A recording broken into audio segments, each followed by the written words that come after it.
Halo, Assalamualaikum warahmatullahi wabarakatuh. Bersama Kak Chandri, kita kembali lagi dalam mata pelajaran kimia kelas 11. Ya, hari ini Kak Chandri akan berbagi sharing mengenai kisi-kisi soal CC kelas 11 ya untuk mata pelajaran kimia. Silakan disimak baik-baik ya dan siapkan catatan kalian. Oke? Ya. Oke, sekarang Kak Chandri akan share screen terlebih dahulu. Ini teman-teman ya, sudah terlihat ya di layar teman-teman. Ya, jadi kita hari ini akan bahas tentang termokimia karena nanti pelajaran termokimia ini, materi ini akan diujikan dalam CC besok ya. Nah, langsung saja kita bahas satu-satu ya, karena soal CC-nya itu berbentuk esai. Jadi teman-teman jawab dengan uraian ya, uraian panjang, bukan hanya jawaban-jawaban singkat seperti itu ya. Nah, di dalam pertanyaan nomor 1 Kak Chandri sesuai di dalam kisi-kisi soal ya. Jadi nanti kakak akan sediakan ya fenomena gambar dan fenomena ilustrasi. Jadi di gambar tersebut ada ilustrasi teksnya seperti itu. Kemudian nanti Kak Chandri ingin meminta teman-teman menjelaskan tentang reaksi apa yang terjadi pada fenomena tersebut ya.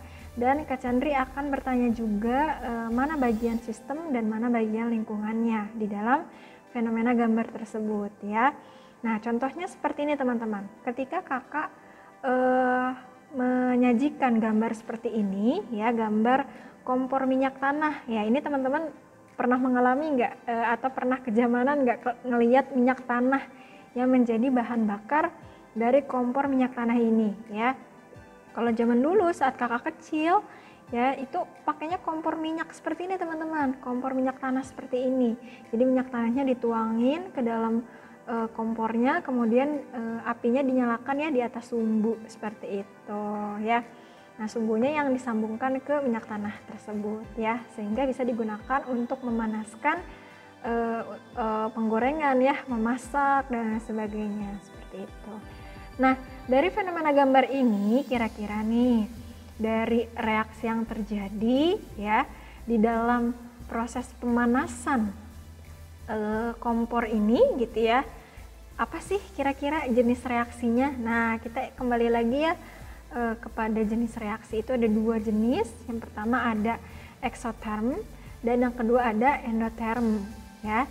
Dimana reaksi eksoterm itu adalah reaksi yang terjadi gitu ya, pelepasan kalor dari sebuah sistem ke lingkungan ya. Jadi ingat ya, reaksi eksoterm itu adalah ketika kalor pada sistem itu dilepaskan sehingga ya lingkungan atau suhu lingkungan menjadi naik. Dan ketika suhu lingkungan menjadi naik, tandanya ya jadi panas seperti itu ya. Nah, contohnya ya di dalam gambar ini ya, kita harus bisa menentukan apakah ini jenis reaksi eksoterm atau endoterm ya. Biasanya pada umumnya reaksi eksoterm itu panas ya, seperti itu. Dan reaksi endoterm itu biasanya nih dingin gitu ya. Nah, kalau reaksi endoterm itu apa sih pengertiannya? Reaksi endoterm itu adalah reaksi yang memungkinkan ya sebuah sistem itu menyerap kalor dari lingkungan seperti itu, sehingga suhu lingkungannya menjadi turun gitu ya. Makanya biasanya reaksi endoterm ini dingin seperti itu ya, menghasilkan dingin karena suhu dari lingkungannya menjadi turun seperti itu. Nah, apa sih Kak sebenarnya sistem itu, apa sih Kak lingkungan itu? Nah, seperti yang kita pernah pelajari, sistem itu, catat ya, sistem itu adalah sesuatu ya, segala sesuatu yang kita teliti seperti itu ya. Jadi objek pemfokusan, nah itu adalah sistem ya. Sementara lingkungan adalah segala sesuatu yang berada di luar sistem. Catat ya.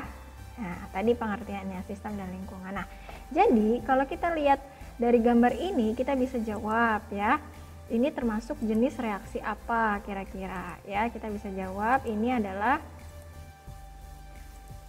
ini loading Ya, jadi dalam fenomena gambar ini kita bisa jawab ya, jenis reaksinya adalah jenis reaksi eksoterm. Kenapa eksoterm teman-teman? Karena ya dari proses pembakaran minyak tanah pada kompor ini menghasilkan panas ya, sehingga reaksinya adalah reaksi eksoterm ya, seperti itu. Nah, terus kemudian kita harus menentukan mana yang termasuk sistem, mana yang termasuk lingkungan ya. Nah, di dalam gambar ini yang termasuk sistem itu adalah api ya, api yang dihasilkan dari pembakaran minyak tanah. Nah ya, jadi api hasil ya pembakaran minyak tanah, seperti itu teman-teman ya, pembakaran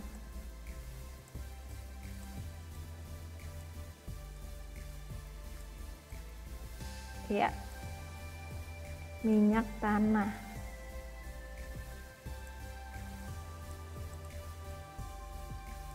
Seperti itu ya, ini untuk sistemnya. Jadi nanti teman-teman di dalam soal CC silakan ditentukan mana sistem mana lingkungannya ya, seperti itu. Kemudian yang kedua, jawab ya lingkungannya. Berarti lingkungannya itu adalah yang di luar sistem. Apa tuh contohnya? Kompor. Ini kakak tulis di sini aja ya. Lingkungannya itu adalah kompor. Apalagi penggorengan ya. Nah ini kakak tulis satu aja, kompor ya. Seperti itu. Bisa ya, sampai di sini bisa dipahami ya. Jadi gampang kan, hanya menentukan ini saja ya. Oh ya, nanti teman-teman juga menguraikan nih ya pengertian dari reaksi eksoterm ini. Oh ini tipe ya, harusnya eksoterm. Bentar, di ini dulu. Eksoterm. Nah begini teman-teman. Nah begitu ya. Oke, nah, nanti teman-teman memberikan alasan kenapa disebut sebagai reaksi eksoterm ya. Penjelasannya karena ya di dalam fenomena ini gitu ya, panas dari sistem itu dilepaskan ke lingkungan ya, sehingga lingkungannya menjadi panas, seperti itu ya. Berarti kan kalau kita deket kompor kan panas ya teman-teman ya, seperti itu ya. Oke, ini nomor 1, sudah paham ya? Ya, dicatat loh. Oke ya. Terus yang kedua, nah kedua, jadi nanti Kak Chandri akan memberikan soal deskripsi seperti ini ya. Jika arang karbon dibakar dengan oksigen menjadi gas karbon dioksida, akan dilepaskan karbon sebesar 393,5 kJ per mol. Ya, tuliskan persamaan termokimianya dan gambarkan diagram energinya. Oke, nanti Kak Chandri di dalam soal CC itu hanya bertanya kepada persamaan termokimianya saja dan tuliskan ya, kalornya ya, berapa kalornya ya, berapa kalor yang dilepaskannya, seperti. Jadi gambar diagram energinya tidak kakak tanyakan, seperti itu. Nah jadi ini gampang banget teman-teman, kita bisa jawab langsung ya. Nah di dalam soal ini kita diminta untuk apa? Untuk menuliskan persamaan termokimianya ya. Kita lihat di sini, jika arang karbon dibakar dengan oksigen, berarti ada karbon ya, karbon itu simbolnya C ya, dalam bentuk padatan ya, solid gitu ya, kemudian dibakar dengan oksigen. Nah berarti oksigen itu, ingat ya, oksigen itu selalu dalam bentuk molekulnya ya, berarti O2. Nah karena di sini disebutkan gas ya, oksigen itu kan dalam bentuk gas ya, berarti kita tulis gas G ya, menjadi. Nah di sini kan di dalam soal disebutkan ya, gas karbon dioksida, berarti karbon dioksida itu adalah CO2 ya. Nah karena dalam bentuk gas berarti kita tulis G juga ya, Seperti itu. Nah, udah seperti ini, teman-teman tinggal tuliskan ya delta H-nya ya atau kalornya. Nah, seperti ini, delta H sama dengan. Nah, teman-teman perhatikan kalau di sini ada kata ini ya, ada kata dilepaskan ya. Nah, maka otomatis ya delta H-nya pasti negatif. Ya, delta H-nya pasti negatif. Ya, kalau ada kata dilepaskan atau dibebaskan itu pasti delta H-nya negatif. Kalau diserap berarti delta H-nya positif ya. Nah, kalau delta H-nya dilepaskan ya, berarti dia pasti delta H-nya negatif ya. Seperti itu. Kalau negatif berarti kita langsung tulis saja negatif 393,5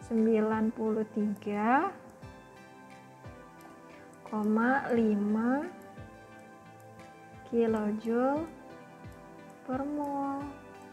Nah, udah deh kayak gini aja, gampang kan? Iya, gampang banget teman-teman. Seperti itu, bisa ya?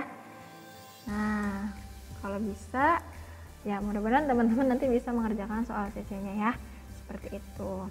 Nah, ini tanda negatif ini menunjukkan dia berarti jenis reaksinya adalah reaksi eksoterm teman-teman ya, karena melepaskan kalor dari sistem, melepaskan kalor ke lingkungan gitu ya, berarti ini termasuknya reaksi eksoterm. Jadi kalau delta H-nya negatif itu pasti reaksi eksoterm ya, seperti itu. Kalau endoterm berarti delta H-nya positif ya. Gitu. Sampai di sini bisa dipahami ya. Jadi gampang kan, jawabannya cuma kayak gini doang. Gampang ya. Oke, sekarang kita next ke nomor selanjutnya. Di nomor 3. Nah, nomor 3 ini topiknya hukum Hess. Nanti teman-teman bisa baca lagi kisi-kisi soalnya ya. Nah, jadi Kak Chandri itu punya contoh soal seperti ini. Diketahui ya, CuO menjadi Cu ditambah setengah O2 ya, delta H-nya positif. Nah, berarti kalau positif ini apa reaksinya? Reaksi endoterm ya, seperti itu. Nah, terus H2O menjadi gas H2 dan menjadi O2 ya, setengah O2. Ini juga sama nih, positif ya, berarti dia reaksinya endoterm ya. Nah, maka perubahan entalpi untuk reaksi CuO ditambah H2 menjadi Cu dan H2O adalah, nah ini kita harus perhatikan teman-teman, perhatikan dengan baik-baik ya. Di dalam soal ini ditunjukkan bahwa perubahan entalpi untuk reaksi ini, berarti reaksi ini yang menjadi fokus utama kita nih. Nah, ini ya, reaksi ini yang menjadi fokus utama kita teman-teman ya. Nah, kita bisa langsung jawab aja ya. Nah, jawabnya karena di dalam reaksi yang ditanya ini kan ada CuO, H2, Cu dan H2O ya. Nah, kita lihat CuO-nya posisinya ada di sebelah kiri ya. Berarti ini reaksi yang diketahui ya, yang nomor 1 nih, berarti udah tepat ya. Jadi kita tulisnya tetap, karena CuO-nya di sebelah kiri, maka karena yang ditanyakan ya CuO-nya di sebelah kiri, berarti ini ya yang diketahui dari reaksi yang pertama ini tetap ya, karena CuO-nya sudah tepat posisinya di sebelah kiri sesuai dengan yang diminta soal. Berarti kakak tulis lagi CuO S solid ya, Cu solid juga, dan gas O2. Nah, begini ya delta H-nya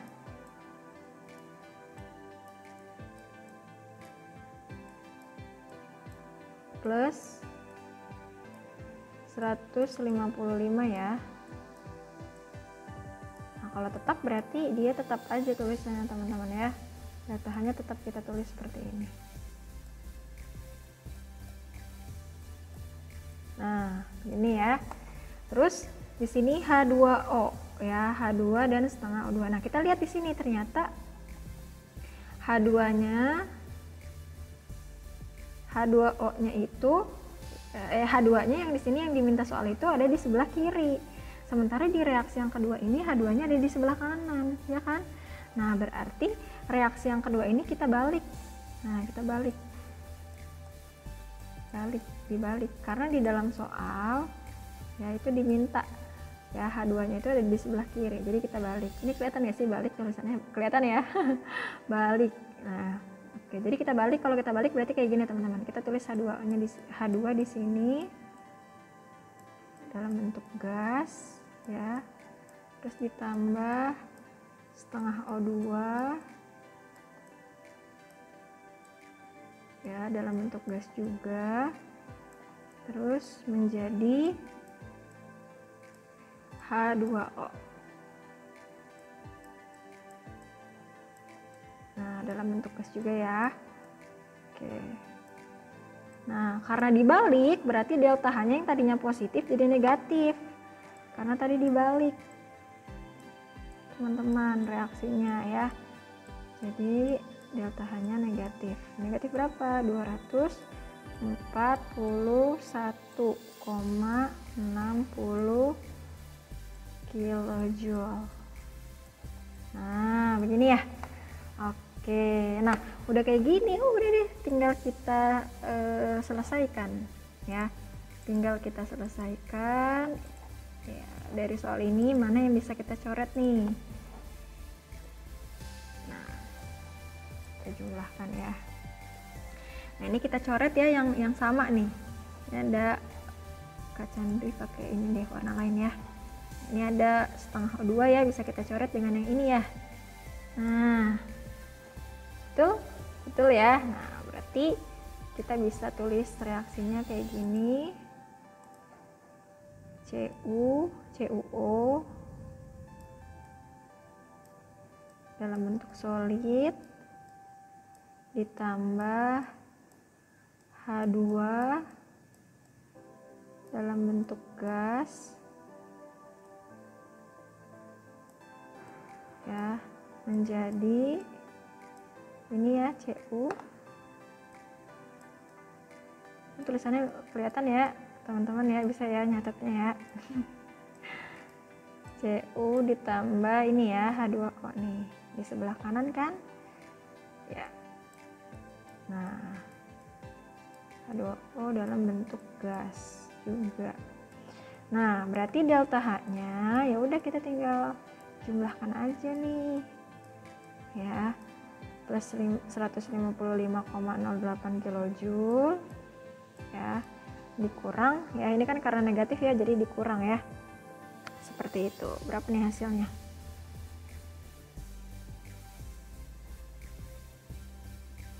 Ya, teman-teman boleh dihitung ya, sambil dihitung nih apakah hasilnya kira-kira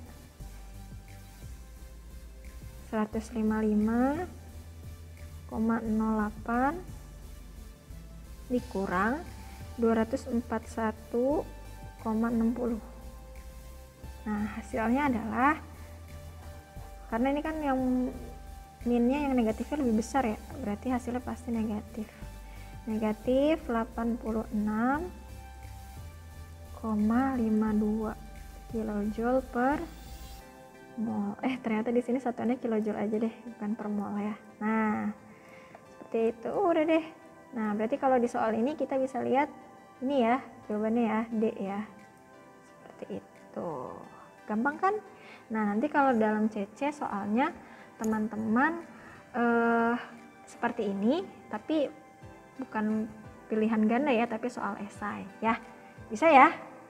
Oke, harus bisa. Pokoknya harus bisa ya.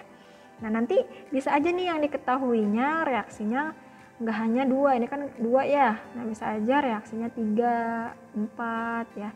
Tergantung nanti yang diketahuinya. Pokoknya yang jadi patokan utama adalah reaksi yang ditanyakan ini. Kayak gitu. Bisa? Oke, kalau bisa sip, kita next ke soal berikutnya. Nah, ini materinya tentang energi ikatan teman-teman ya. Jadi energi ikatan itu punya rumus nih, ini rumusnya. Delta H sama dengan ya delta H sama dengan akumulasi ya, ini ya, akumulasi dari energi ikatan reaktan dikurang energi ikatan produk ya, seperti itu. Nah, caranya gimana teman-teman? Nah, contohnya kita langsung aplikasikan dalam bentuk soal ya. Diketahui ikatan O dan H 464, kemudian ikatan O dengan O 500, terus ikatan H dengan H 436 kJ per mol ya, semuanya sama, satuannya kJ per mol ya. Terus hitunglah kalor penguraian berdasarkan reaksi H2O menjadi H2 dan setengah O2. Nah, berarti teman-teman cara jawabnya kayak gini nih kalau energi ikatan. Ya, jadi teman-teman itu harus menggambarkan dulu ya ikatan dari reaksi ini ya, reaksi yang ditanyakan ya. Nah, berarti kan ini H2O. Berarti kalau H2O bentuk ikatannya kayak gini kan, H-nya ada 2 ya. O-nya 1. Nah, kayak gini kan. Oke. Nah, terus teman-teman, ini kita tulis lagi tanda panahnya menjadi H2. Nah, H2 kalau berikatannya kan dengan H ya. Jadi H berikatan dengan H. Seperti ini kan. Terus ditambah setengah ya dari O2. O2 kalau berikatan kan seperti ini. Jadi ikatannya rangkap ya, seperti itu. Nah, udah deh kayak gini. Nah, udah seperti ini tinggal teman-teman hitung deh gitu ya, berdasarkan rumus ini ya. Ingat, rumusnya adalah energi ikatan reaktan dikurang energi ikatan produk. Berarti yang namanya reaktan yang mana sih? Reaktan yang sebelah kiri ya. Reaktan sebelah kiri ya. Kalau yang sebelah kanan itu adalah produk, seperti itu. Berarti kita langsung masukkan saja ke rumusnya ya. Kak Chandri langsung aja nggak nulis lagi rumusnya. Berarti delta H reaktan ya. Ingat ya yang reaktan dulu ya. Berarti di sini. Nah, ada ikatan H dengan O atau kebalikannya boleh ya. O dengan H sama aja kan. Ini yang berikatan atom H dan atom O juga kan. Seperti nah, ini ada nilainya 464 ya, energi ikatannya 464 ya kan. Nah, karena di sini ada 2 ya, ikatannya 1 2 ya kan, berarti di sini 2 dikali 464 kilojul per mol, seperti itu ya. Nah, terus ini mungkin kita bisa dalam kurungin ya, dikurang yang produknya nih ya. Produknya itu ada di sini H ya. H dengan H cuma ada 1 kan ikatannya kan. Nah, nilainya berapa nih? Ternyata nilainya adalah 436, maaf ya. 436 kita tulis kilojoule per mol. Nah, udah gitu tinggal kita tambah. Di sini ada ikatan dari O2 ya. Ada setengah nih koefisiennya ya. Jadi koefisien itu ini ya, mempengaruhi ya teman-teman. Nanti kalau koefisiennya 2, 3, 4, 5, 1 itu terpengaruh ya. Jadi harus ditulis. Nah, di sini Kak Chandri tulis setengah dikali ikatan O2-nya berapa nih? 1 ya. Berarti kita tulis di sini 500. Nah, 500 kilojoule per mol. Oke deh. Nah, ini udah gampang ya. Tinggal kita jumlahkan nih. 464 dikali 2 berapa hasilnya? 829 ya, 928 ya. Benar gak? Coba kita cek dulu di kalkulator.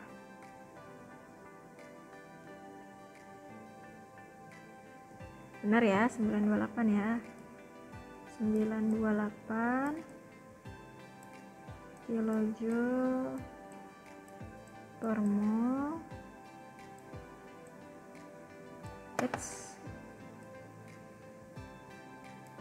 Per mol dikurang 436 kilojoule per mol J-nya gini banget ya.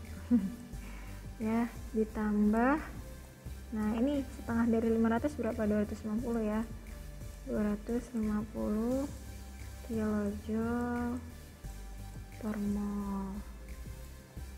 Nah udah deh kayak gini teman-teman, tinggal diselesaikan ya, seperti itu. Ini tentu ditambah dulu ya teman-teman ya. Jadi 928, Kak Chandri langsung aja deh tulis ya, 928 dikurang 436 ditambah 250 ya. Nah hasilnya 200, hasilnya itu 242 kilojoule per mol. Nah seperti itu teman-teman caranya, gampang kan? Gampang ya. Nah jadi teman-teman diingat-ingat cara penyelesaiannya seperti itu ya. Nanti kalau misalnya di soalnya ditanyanya seperti apa, teman-teman harus bisa menguraikan seperti ini ikatannya ya. Nanti Kak Chandra juga akan berikan data ikatan seperti ini supaya teman-teman nanti kebayang dan bisa menghitungnya. Oke. Nah itu ya untuk nomor 4. Nah untuk nomor 5 teman-teman silakan baca-baca mulai dari sekarang ya, untuk ini ya, untuk apa namanya, tentang, sebentar lihat kisi-kisinya ya, tentang aplikasi kalor pembakaran ya, tentang aplikasi kalor pembakaran seperti itu. Ini malah kelihatan ya ya seperti itu ya teman-teman ya, aplikasi kalor pembakaran. Jadi teman-teman silakan dipelajari ya, diulang-ulang lagi kalau belum paham ya. Nah itu saja mungkin yang bisa Kak Chandri sampaikan. Selamat untuk mengerjakan soal CC besok dan semangat juga belajarnya. Kak Chandri yakin pasti kalian bisa. Semangat ya. Kak Chandri pamit. Assalamualaikum warahmatullahi wabarakatuh. Bye. Terima kasih ya.